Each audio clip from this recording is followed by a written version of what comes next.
Welcome back to Dum-Dums and Dragons, where improvisers who've never roleplayed before journey into the world of Dungeons and Dragons. I am the Grand Wizard Bukake, your host.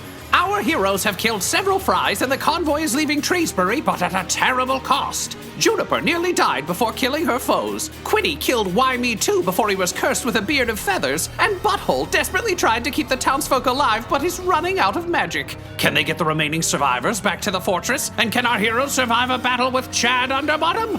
Find out next on Dum-Dums and Dragons.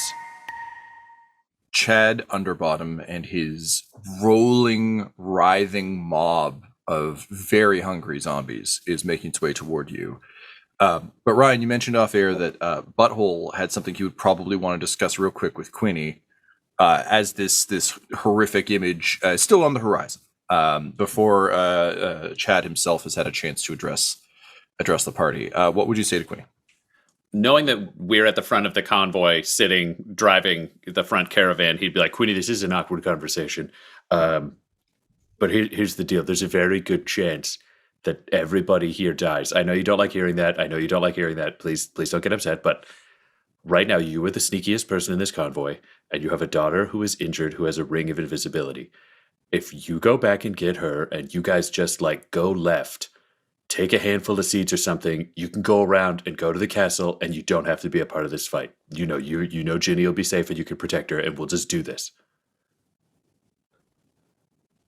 Wow.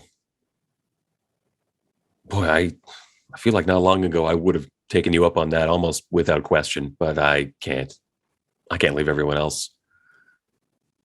I can't do it. Okay, then awkward follow-up question, because I know you've been really clear about your whole if I die, don't bring me back rule. But that was before you found out you were a dad and your daughter is living in necromancer world. And normally I wouldn't bring this up. There are a lot of people with a lot of conditions that they're dealing with, but you don't. It seems like you were more tired than anything else, and I feel like this may put pressures on you. So how you feeling, bud? About being revived? Yeah. Is that still out? Because I'm fine with it if that's out. This isn't a pressuring conversation, but you didn't know you were a dad, and I don't know how you'll feel about dying and me leaving you dead with Ginny with your name and all the bad guys still here. I don't know. Can we talk about this after they probably kill you and then I make this call in the field? I'm trying to give you some enthusiastic consent here, buddy. Yeah. I feel like pre-battle is where you want to have this conversation. Otherwise, it's me making this decision mid-battle, and that doesn't seem fair to you. Yeah, you're right. God, I don't... I look at Ginny, who I don't think is hearing us have this conversation. She's like back at cart, so you can peek around the cart. Yeah, she looks pretty rough. That kind of like the weakening rate, despite having the exhaustion lifted and being healed up by Butthole, she doesn't look great. She's soldiering through in a way that very much does evoke Mirabelle to you. But yeah, she's looking a little crispy. I mean, I need you to make sure everyone else is okay before getting to me on that kind of thing. If you're running out of juice and there are lives to save, you forget about me. Yeah, okay, but what if you realize, I don't want to be mean to the rest of the convoy, but none of these people are good at murder. So if I need someone to help me kill Chad Underbottom and his magical, pants, they're not going to be helpful. If I bring them back today, you will do more murder than them. You're going to have to do without you've got Juniper, you've got Crandon. He's pretty fucking injured, but okay. I'm just saying, I've got to figure some stuff out. I don't want to die now. I didn't want to die before. This is a whole thing. No, I did not. No, you were making an informed decision. This is not a judgment on whether you want to be resuscitated, revivified or not. Do not revivify, DNR. But yeah, there's just so much that's changed unbelievably between now and that conversation, like a full 3 days ago or whatever it was. That Do you know what might help you? You should pray to me, and I can give you advice as your god. come on, man. There's people around. We don't can we not do this? See, this feels like something you're asking your god. So do you know what? We won't do this. We won't do this, and I will just make the right decision knowing your interests. And then he just looks forward knowingly. Because God. you have made a request of your god. Quinny is more shaken having had this conversation than not. Yeah, so you look at quote quote your god looking forward. Goblin Jr. has also in perfect unison was looking at you and then also looks away to the horizon. So the two of them looking forward with a grim sense of purpose and understanding. And Quinny, almost inadvertently, your eyes dart back to the wreckage of Quentin that's kind of being dragged in the wake of the party, and they flick to Ginny, and she makes eye contact with you, and she gives you her best cool person on a heist crew nod. And it is lame as hell. It is God, really so out of her depth. It my is daughter. It is a desperate, my daughter killed. desperate attempt at it's like someone lighting a cigarette the wrong way, trying to impress the other kids. But as you said, a hell of a lot has changed since the conversation of, I believe, earlier today. I don't think it was 3 days ago. It was it's been a long day. You guys are Jack Bowering this, but yeah, a lot's changed, and a lot is yet to change as you turn back towards the horizon. And Chad Underbottom, who we return to as he casually saunters with chunks of him being ripped off by gnashing teeth towards you. He kind of rolls his shoulders a little bit after loudly declaring that it's time to die. And the mob seems to frenzy a little bit around him. There's almost a feeding frenzy. You see a pinkish red foam as teeth chomp and things are eaten, but it's enough that it elevates him up above the kind of shoulder to shoulder level he was walking with. You're not sure what these zombies are eating right now, and you kind of don't want to know. But it's enough that it gets him to a slightly elevated state. And just kind of nods and says, "So, nice to finally be face to face like this. Honestly, I've been looking for you guys for a little while now, but it's really nice that you're here. So let's get to this. Honestly, I've been eager to get this done for a bit. So, and then he throws lightning bolt at the party. Roll for initiative. I just want to rest. Nat 1. It's bad. Oh, God damn it. That's a 20 7. for initiative. I'm worried that the next roll will not be as good for dealing with lightning, but there it is. 20 for initiative. Nat 20, Quinny, or no, 15 plus 5. Great. And sorry, Juniper, what was yours? 7. Savon. Ah!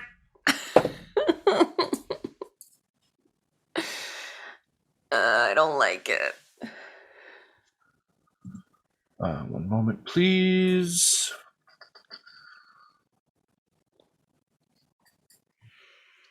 As I desperately look for abilities that I have that don't require spell slots. Yeah. Oh, we've all been there. All right. So he doesn't move his arms. He doesn't, extend. There's no flashiness to this.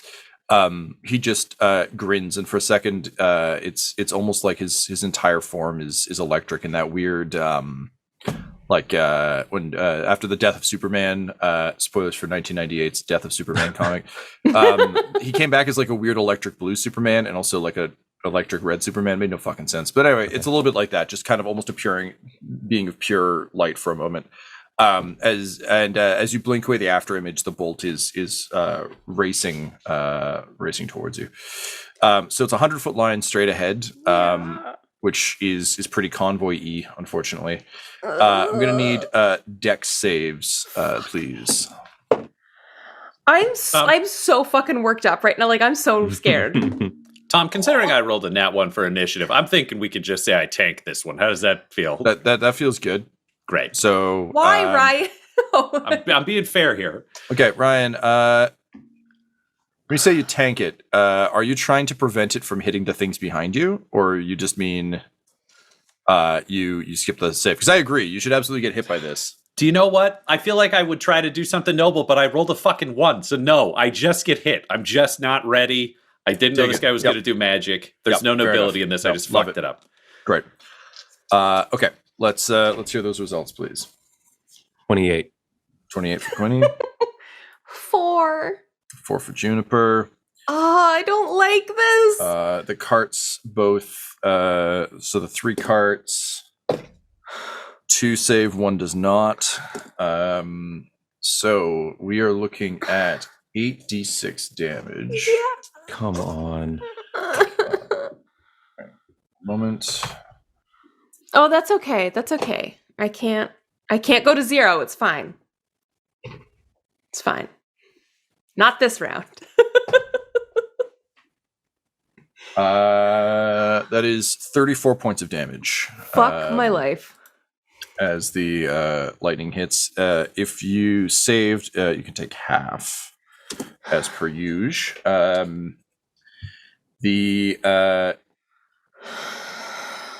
Oh, damn. So we've got 2 carts at 1 HP.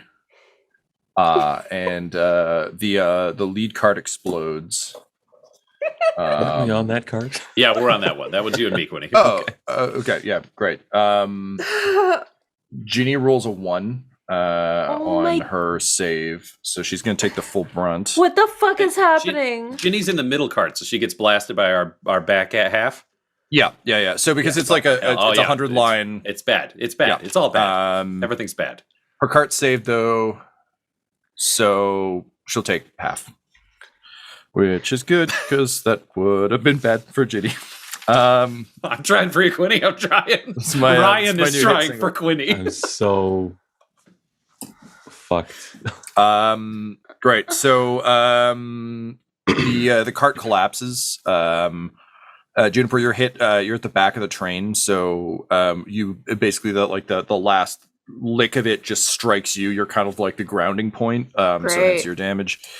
But not great. Not great for all involved. Aside, of course, from Chad Underbottom.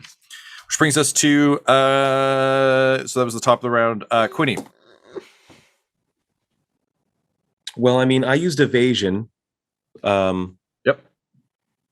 But looking around at the carnage this attack has just done, I don't feel too great about it. How far away is old Underbottom, Mr. Underbottom over there? Rapidly approaching. I'd say probably about 80-ish feet right now. So rapidly closing, with the zombies basically now carrying him while also turning inward. So he's not making tremendous speed. It is still a casual saunter, but a horrific one. Does he appear to be protected? Is there a barrier of zombies between us and him, or is he kind of wide open with zombies around? Yeah, so the zombies are feeding off him. So they're this massive, and it is like a horde is falling over themselves to get at him. If you think of it this way, it's like if he's the only viable source of food in the middle of a field full of zombies, he waited until all of those zombies came in on him.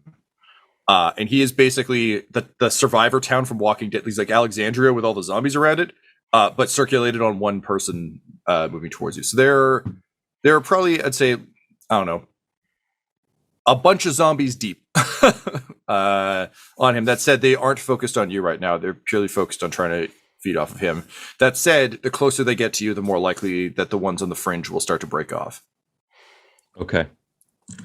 From the waist up, he is currently lifted above this feeding frenzy from the waist up as they eat whatever is below that.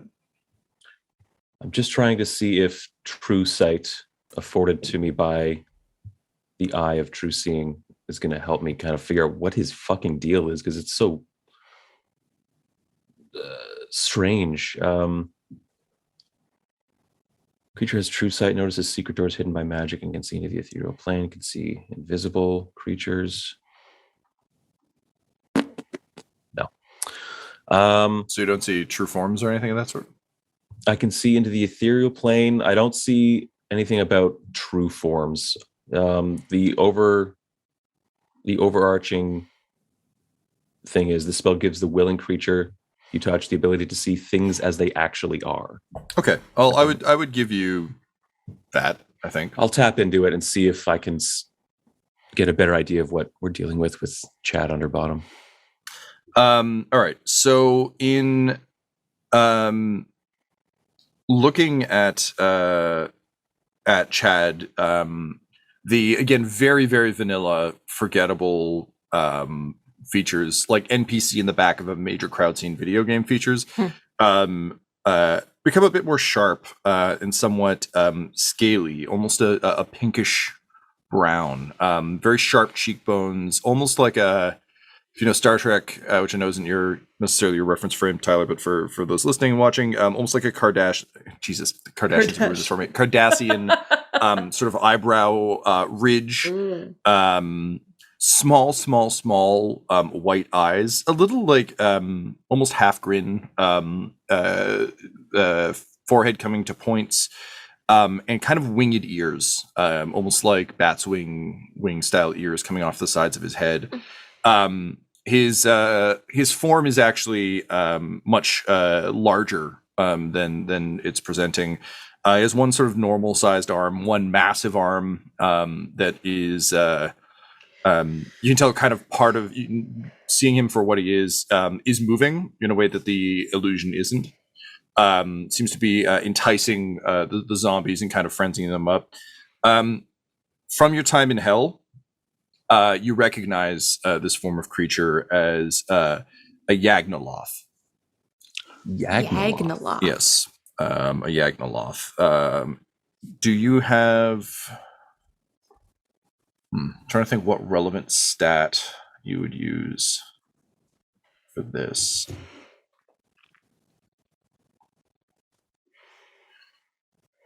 Maybe a history?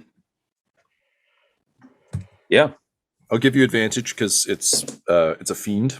Natural 20, which is amazing. Oh boy. Yes, you know that Yagnoloths are weirdly like negotiator fiends. They're incredibly contract savvy, incredibly vicious, and in a lot of ways, I think when you worked for the One of Many Faces, he would have spoken with respect but frustration, almost like a rival sports team, about Yagnoloths, in that they're hugely bound by contract law because they write it. They're often the ones penning the infernal contracts. The difference is they're a bit scarier than, say, a Manny. Like, Manny fucked with you by doing a tremendous... Well, he gave you a tremendous show of force once, enough to cow you into working for him, but, like, he didn't have to constantly make good. Yagnoloths are kind of the opposite. It's kind of almost like a bookie, like a mob bookie, where it's just like, oh, yeah, of course. Like, I'll deal you fine. Oh, you won? Cool, here's your money. And then like goons rush you, except in this case, the goon is the Yagnoloth. It just beats you up and takes the money back. So mean motherfuckers.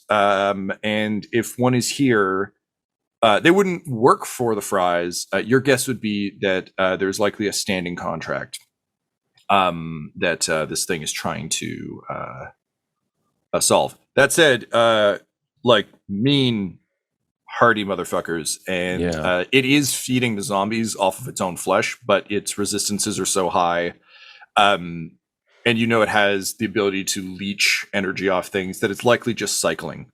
So yeah, you take a bite of me, I drain off you, right, basically using them as like a weird battery. So yeah, that's what you know. God, okay. Well, not keeping that to myself. Our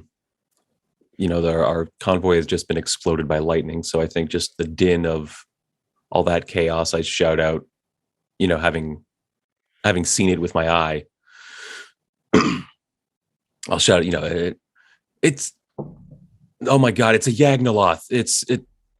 It's underworld muscle, scarier than Manny, and very much bound by infernal contracts. I don't know what the contract is, but this is going to be a real shitty head-on fight. If we can figure out some way to outsmart it or to redirect it. Can we make a deal? Yeah, but it's a bit of they're bullies. The deal will not, at least on the surface, be in our favor, but we can try that. I'm definitely up for that. Okay, well, we're going to trust you. You know more about hell than any of us, so take your shot, bud. God, all right. And I will, I'll head out to meet Chad on the field so that I'm not standing at the convoy anymore, in case he does some sort of explosion on me. At least not. So walking out to meet Chad. Yeah. Butthole, you want to roll me a history, please? This is just like to cast your mind back to your time with Greywater and see if there's any. That is an 8. Yeah. You remember people talked about devils and fiends, but you tried to stay out of those conversations because you were always worried that maybe somehow your dad would hear and would send people to get you. It was very much like you were the only one saying, "Don't say Voldemort," when everyone's like, "Voldemort, Voldemort, Voldemort." So yeah, you got nothing. Yep, I got nothing. Cool. All right. Next up in the initiative order are the zombies. So Quinny, as you begin to stride out into the field, the outermost ring of zombies begins to peel away. And we're talking the ones that are too far to get any of that tasty Chad Underbottom. So they start lurching toward you. As we've established, these are like classic Romero zombies, so they're not in a hurry. But they are moving. The rest continue to feed off of Chad. And I forgot an initiative, so we just roll that. Oh, that's good. That's convenient. Great. Next up, we have Juniper. There are dead townsfolk where there were not dead townsfolk before. The lightning bolt has dealt massive damage. Again, no one is dead beyond Butthole's ability to revive them. Mm-hmm. But Butthole needs to be alive to do that, and these people need to be home safe soon. What do you do? I think the first thing I see undead. I see someone commanding undead. I think radiance is the cure. I don't fucking know. Light of the moon, protect the fuck out of me, please. And all of us, please, light of the moon. I gotta try to cast my last moonbeam available to me. What is the range on moonbeam, Chad. Laura? 120 feet. Oh yeah, she get it. Yep. Yeah, 100 feet. That's what's nice about it. Yeah. All right, so that'll and be it's a on 5 foot their diameter cylinder. So basically, like straight down on Chad, and then the immediate. Anyone engaged with him. Basically. That's good because honestly, if you can blow up, because currently the zombies are basically a Pez dispenser. So if you blow up that front row, the next row is just gonna like tumble in and over. So even if you may not be, doing huge diminishing stuff, but you can certainly keep their numbers a little bit more in check. That'd be nice. Cool. Okay, great. And are you going to wheel up to the front of the caravan? Yeah, and I will move forward to get into a better position to make an additional attacks or protection or whatever. Yep. Cool. I feel like the way I'm imagining this cinematically is a little bit like the end of the first Ghostbusters, where they're like going to talk to Gozer the Gazarian, and it's just like a bunch of just fucking beat down, exhausted guys just being like, all right, Yeah. you're up, go talk to this god. But you guys sent Quinny instead of Ray, so like good call. I guess they sent Peter, but Ray did the damage, so don't be Ray. We got If Ginny. they ask Quinny if he's a god, he's going to say no. Yes. But if they ask Butthole, he would have said yes. He'll say yes. Very good. That tickles me on all levels. Thank you for that. Ginny, so Juniper, you roll up next to Butthole. And the two of you are kind of like in a funny stance. Butthole looks rough, having just taken like full brunt of the lightning strike, but obviously you did too. Mhm. Then you hear a click next to you, and staggering in very much that like John McClane at the end of Die Hard way, Ginny just moves up beside the two of you with a crossbow that she has figured out how to work. Yay. And she doesn't say anything. She doesn't like make a big show of it, but basically she's well aware she's not equipped to fight this fight the way you guys are, but Hasbo will travel. So she's just kind of like standing there at the ready with the two of you. Butthole. Ginny, I like this image a lot for a painting, but I'm going to need you to put your ring of invisibility on and go about 40 feet to our left. That's going to be the best for us and for you in case they throw a fireball. How often can a ring of invisibility be used? I mean, from what we found, it's forever. And you were like, why did I give this to like- Quinny? It's like the one ring, right? Oh, That's Oh it. yeah, it is. It is Joke literally item, like the yeah. One Ring. Amazing. Okay, great. It's like I mean, the Nazgul are flying in, but they're a ways off. They gotta walk. Public I pull transit. down someone's pants, and then I can just use it again. Great.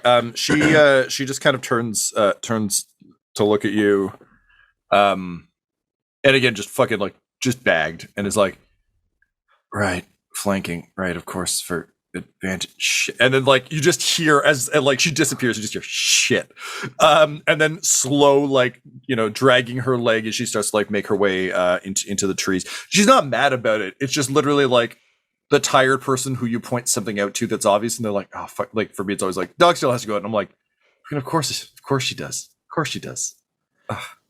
Yeah. So she starts making her way into the trees. then- You look back, Quinny's marching out, Juniper's at your side. Yeah. Yeah, Butthole, I think. oh, sorry. Go for it. No, I was just like, if you're all at the front, I would kind of be keeping everyone like in fairly close proximity to me, if I can. So Ginny's gone now, but you're close enough to Butthole. Okay. And Quinny's walked off up ahead. Juniper, I get the sense that you want everybody to be close together. Here's the thing. I was thinking we should put the carts in two places and some live people in a third one so we can't get us all in one go. Unless you've got a reason I shouldn't do that. Well, I mean, you're just like less likely to get hurt by magic and stuff if you're close to me. Yeah, are we talking like 10% less? Like, we're going to need you to be batting 1,000 right now. Because if you've looked at this cart and he looks at it and he sneezes and the cart almost falls over and he's like, I think that's fucked. Yeah. I mean, Okay, I'm going to move those. And he's just going to turn around and be like, Crandon, I need one cart over here and the other cart over there and put people in a third place. You do that. Juniper and I will go closer to Quinny. That seems like a good place to be if possible. So you don't see Crandon after that lightning strike. Well, fucking, who's alive? Trayvon? But then you hear, oh, and slowly but surely, clawed hands grab the back of the cart. fucking And Crandon damn it. looks up to the sky, and like you've seen Wolf smile before, so you know what this is. Just big old fucking Norm Macdonald grin. And he just starts crawling over, and sure enough, wolfed out Crandon starts pulling carts. Juniper, your arms are so itchy. It's so weird. I don't know. Like there's just it must be. It must be the rabies setting in. Yeah. Yeah. So Crandon starts pulling the carts for you in wolf form. Goblin Jr., go help him. This is a fireball fight. This is not for you. Snarf. And with the exact same look as Ginny of just that like fucking Lee Pace looking away from the elves, just a sad turn away. Yeah, he goes around and like definitely gives Crendon a look of like, Yeah. fucking okay, bud, sure. But Goblin Jr., just remember, if Are- we all die, you have to go back to the fortress and help them find food. You're the king and the god then. Snarf, snarf, he says, and like pats you on the arm in a real like, sure, bud, I'll absolutely do that way. Good, good. You know He's that gonna very help. good boy's not going to leave. Actually, you want to roll a snap, like a one of your trademark D6 rolls to see if you believe he's going to do that or not. Oh, yeah, he's going to do it. I've never rolled a 6 so fast. Amazing. As Goblin Jr. walks through, he's like, bet that guy thinks I'm going to do it. And, he makes his way out. Thinking like a god. And now you're thinking with gods. Great. Top of the round, Chad. So Hate this guy. he sees you, Quinny, start to kind of walk out toward him, and he just kind of shakes his head in like a not mad, just kind of in like a, well, what about that? Now you can still see with your true sight, right? Like, are you just seeing him in his actual form? Or is that a temporary thing? Okay, so where everyone else is seeing like a very subdued, kind of just like slight shake of the head, he's the Yagnoloth is a lot more expressive. Like just, you know, like big grin, shaking his head in like a full, like you almost get the sense that what the non-magic sighted people are seeing is like a pale echo of the actual gesture. So whatever gesture he's making is like muted to a point of seeming small, but just kind of like an incredulous, like, okay, I guess. And he is going to take his large arm, kind of sweep it down, and then just push forward. And all of a sudden, there's kind of a swirl of kind of magical air, a gust of wind that literally just fucking hoses zombies at you. So a funnel, a swirling funnel of zombies is cascading toward you. We call it a Zombie-nado? We sure can. We're getting there. Don't you worry about it. Okay, just checking. Yes. Yeah, I was never going to dangle that fruit and not partake. But yes, the Zombie-nado is coming for you. So this is just literally like he's caused a funnel that's on a horizontal plane. So it's not like a big vertical twister. It's just a swirling mass. The zombies aren't like thrilled about it, but they're definitely being flailed at you. Okay. Roll me a dex save, please. 29. All right. So you leap out of the way. Scattered zombies fly past you. I imagine you weren't walking a dramatic straight line with all of your friends directly behind you. So it's not like they go flying straight into the convoy.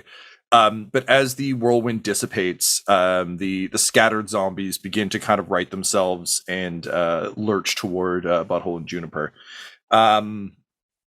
And Chad just kind of nods and doesn't have a whole hell of a lot he wants to do at this distance. So, one moment, please. While you're taking that moment, I would just like to say that as further proof that it's been like 5 months since we last played, I forgot straight up that I have an aura of warding, which means all damage from spells that hit me or anyone within 10 feet of me is halved. Wow. And I've just been sitting here like an idiot as a level 14 paladin taking full fucking damage by spells. Jesus Christ! Well, I'll tell you what, Laura, well, I'm going to give you a point of advantage for oopsie poopsie. Oh my god! Yeah. So you got poopspiration. Yeah, poopspiration. If you've been watching the video, just like check back to like 2 minutes ago when I realized that look on my face. I'm just like, oh fuck. Amazing. Yeah. So Laura, go ahead and take a point of inspiration. Yeah. And you can have. Oh man, I rolled like absolute trash. So let's not use that roll. All right. This is so You can have 19 points of HP back. Oh, really? Oh, that's thanks. nice. Yeah, That's just really nice. as it's a lot less Because than you've lost. because this is but Laura's yeah. an idiot. It's like, can her cart? Yeah, I'll Childhood give friends. How are I'll they give doing? the thanks to cart this? back. So the final cart is Guys, going to I'm be so back sorry. up to 7 It's not your HP. fault. I'm so sorry. No, that's fine. The stuff that was loaded on it looked really broken, and then as There- it falls away, you realize the superstructure of the cart There's- actually pretty solid. There's so much on my character sheet by this point. I'm- It's so I'm good. small. Listen, I love you and I fully support you, and it's really funny that you missed this, but let's not wander down it's the sheet's fault. I'm not. No, I'm not. Look, I created the sheet. I created it. I know whose fault this is. I invented the piano key necktie. I Like to invented say, it. hoisted on great. my own petard. It's all good. And Quinny, as Juniper mysteriously feels better behind you, just like slightly better, feels foolish but healthier. Chad looks to you, Quinny, and says,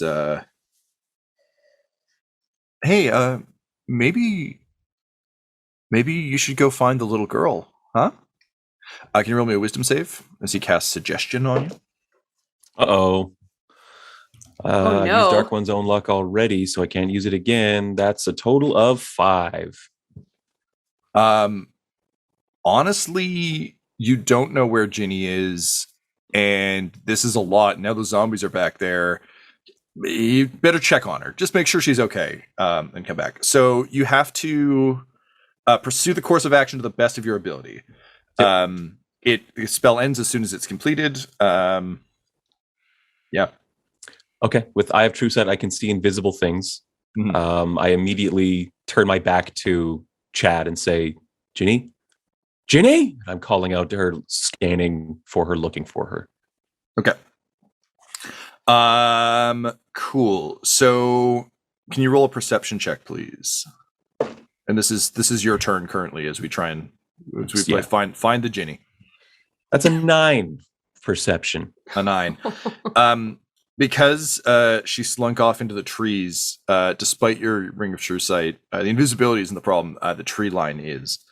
So I think a minor panic starts to set in that she isn't clearly visible.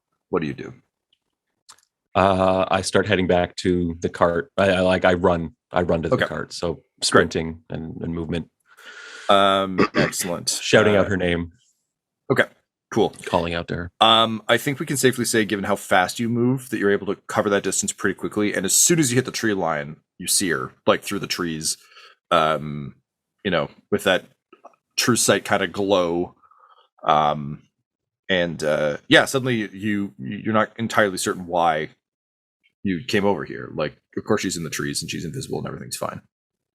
I think I get mad. Yep. I think it's just, all right. Fuck talking. Kill this guy.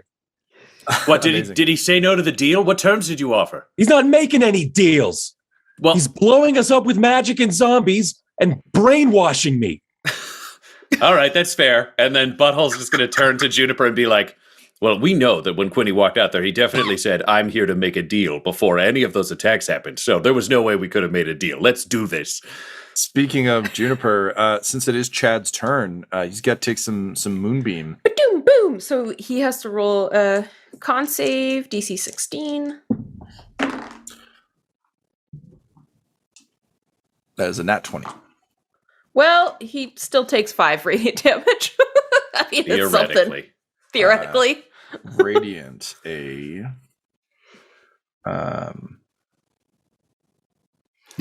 take that 5. Woo! Honestly, take him where you can get him at this point.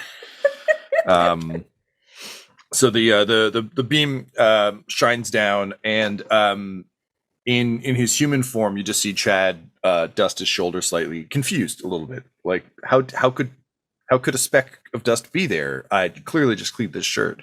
Quinny, when you look back, you can actually see like his flesh is crisping a bit under the light of the moon, but only a little bit, a little bit. Bringing Like us how much? like 5 points of damage much. Great. That brings us to Quinny. Your turn was coming back and getting mad. Zombies. So that first row of zombies eats shit. Laura, how much is that first row of zombies going to take? They make a Constitution saving throw. They failed. Failed. So they'll take the full 10. 10? Okay. Yeah. 10 I didn't roll points. that great. That is okay. Plus, it's only level 2 because Yep. Cool. So the zombies that continue to eat. The zombies that he threw with the Zombie-nado rise, and they're going to close in on Butthole and Juniper because you're the closest. So we'll say there were 10 zombies in total. 2 of them got mulched by the toss. So 4 are approaching and 4 have reached you. So we'll say 2 on each. Butthole, what's your AC right now? 23. Okay. So 23, nothing. Close, but nothing. Juniper, your AC? 21. Okay. The zombies start pawing at you, but having just been tossed by a Zombie-nado, they are kind of broken, little janky as zombies go. So not a whole lot going on there. Excellent. The rest of them continue to feed, bringing us to Juniper. Has Chad moved at all? He didn't move out of the light? Okay, so I'm just going to keep that moonbeam still where it is, so we can get hit by it again. And there's not much else I can do. I think what I will do though is how close are we to him? How close is? How far away? He's about 80 feet at this point. Okay, that's a little bit too far. I think I'm just gonna have to take a shot at him with my revolver. You have 2 zombies on you. Oh shit! I have 2 zombies on me. Okay, well, no, fuck that. Then I will try to, chop their heads off or Fight them zombies. Yeah. Take a 2 swings. With my sword. So that is a 20 total to hit and a 15 total to hit. Yep, both will hit. Yeah, awesome. Okay. And this is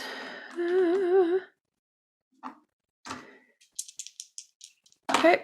The first one takes 10 slashing damage. The second takes 13 slashing damage. Okay. Great. So they're both damaged, but still up. Damn it. Cool. That brings us to Ginny. Ginny sees you, Quinny, run over. She hears that exchange, and she just kind of like nods to you in like a good luck kind of way, and starts fiddling with the crossbow. Ginny, don't use that on him. You use that to protect yourself and the others from zombies, okay? Yeah. No, I got it. He's too big. Good. Yeah. Take care of yourself. I love you, and I'll turn and walk away before she can answer. Yeah. You're gone. You're back to it. Great. Butthole. Butthole is fucking pissed at this point. So he is just going to shove past the 2 zombies that he's with to move closer to the demon. So that's definitely attacks of opportunity land. Neither hit. The zombies are not great at hitting things of your level. Super. Then what he is going to do is just like rear back and be like, I had enough of dancing with you, you big ugly bastard. They're so small. Pick on somebody your own size. And then he's going to throw a punch, but just from the side, almost a golden moonhammer style fist with a rock at the end will take its shot as he summons a spiritual weapon with a... Is that an action? I don't know. Spiritual weapon is bonus, I think. Yeah, you're right. It's a bonus action. So he will do that. Sorry, I got spells I got to track in my brain. Okay, there we go. We'll burn one of those. So it takes its shot at the demon. That is a dirty 20 to hit. Yep, that'll hit. Right, and that does... Oh yeah, some solid rolling on that front. Nice. That does 27... Let me confirm the exact kind of damage. 27 force damage. Okay.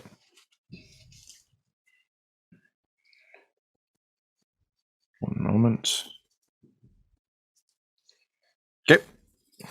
And with his other hand, he just leans down and yells, "Hot snakes!" But instead of hot snakes this time, it's actually just a golden hand that rises up, covered in like radiant flames and other fires, like grabs at the top of the 40 feet cone and then just slams back down into the earth. But what that does, because we're casting it at level 7, we're burning the big old slot here. That requires... It is a Dex save DC 18 for Chad. It goes 40 feet high, and it is 10 feet. Is it 10? 10 feet diameter cylinder, 40 feet high. Okay. So it's just superimposed on the moonbeam, essentially. Yeah, exactly. It's just going in both directions. Yeah. Chad gets a nat 20, unfortunately. Yeah, god damn. Alrighty, so it says that it gets cut in half then. What is it? Yeah, pass save, half on a pass save. All right, so he is getting... Where the hell is this spell? I never use at this level. Okay, so there's 6d6 fire damage, which is 16 nice. fire damage, which gets cut in half to 8 fire. Okay. Aw. And then I think it does more than just fire, though. Yes, it also does radiant. Hey. It also does 28 radiant, which is cut to 14. All right, so massive strike against Chad Underbottom. And I can save you some time on the zombie rings, because if it's a 10-foot diameter blast, it's going to knock out like 2 solid rings of his zombies. So he falls from his kind of elevated state above, like hoisted up as though he's won a triumph. Falls down into the center of it. You see a bunch of zombies just fucking erupt in sprays of viscera. And as he rises, he looks more like his outfit now looks more Shaun of the Dead. Like it's just like his nice white button up is just soaked in gore. His face is smeared. And there's he just kind of shakes guts off of him.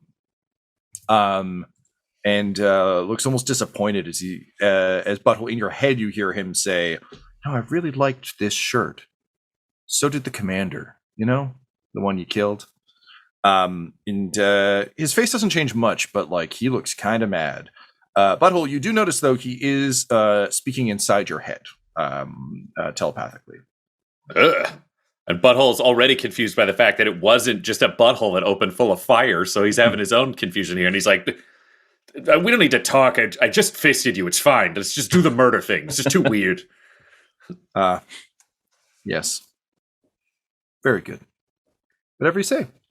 That brings us to top of the round with Chad. Chad is going to storm forward, but Laura, he's got to roll against Moonbeam at the start of his turn, right? Correct. He does not pass this time. He does not pass, but I rolled shit. So he's going to take 4. 4 little radiant damage. No, that's nice. How sweet is that? It's pretty sweet. Yeah. Great. So he begins to rush forward. And with him, the immediate, he's got a zombie blast crater around him. But the zombies are kind of pulled along in his wake. But you can see that he's mad enough now that he's not they're going to follow, but he's not weaponizing them quite the same way as he previously did. Tyler, to your eyes, it's almost like it's not quite the Sabretooth run, but it's like when a gorilla does that like side run where he's just using his big arm to kind of like gain momentum, rushing towards Butthole. And then whereas I think for those of you who are just seeing his human form, brisk power walk, like very determined yuppie out for a walk. When Quinny, you see him push down on the earth and teleport. You just see him disappear. And suddenly, Butthole, he arrives above you, just slamming this massive arm down, which to you literally looks like Chad doing the Captain Kirk, like double hand punch. So he is going to make his what is referred to in his stats as massive arm attack. I love it. All right. So that is a 27 to hit. Yeah, that'll hit. So that'll be 1 moment as we get the dice. All right. It'll be 21 points of bludgeoning. Oof. Okay. And you need to roll a Constitution save, please. As your head rings from being just smacked by a massive arm. And I roll very poorly with a 6. 6. Okay, you are stunned until the end of Chad's next turn. It's been a while since you've thrown around any of these sweet status effects. Stunned means that you're incapacitated, quote, quote. You can't move, can speak only falteringly. You automatically fail strength and dex saves, and attack rolls against you have advantage. Incapacitated means you can't take actions or reactions. So basically, you're just standing there stunned for a moment. What does that look like for Butthole, do you think? I think Butthole, he's still got his shield up because he would have taken the hit, and it'd just be him being like, "You're not that strong." It's just drunk guy at the bar mid-fight, like, whatever, I can take it. Well, we will see if that's true next week.